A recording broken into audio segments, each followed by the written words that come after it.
Bizi Tanrı getirip birbirine, koruyak eşki onun hatirine. Ne kadar niyetimiz var yürekte,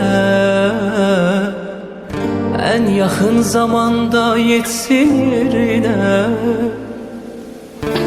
Bizi Tanrı getirip birbirine, koruyak eşki onun hatirine. Ne kadar niyetimiz var yürekte,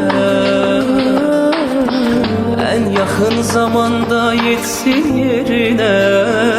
Biz iki aşık, iki divane, biri şembil, biri pervane. Onların sevgisi sanki bir nava, onların eşki bir efsane. İki aşık, iki divane,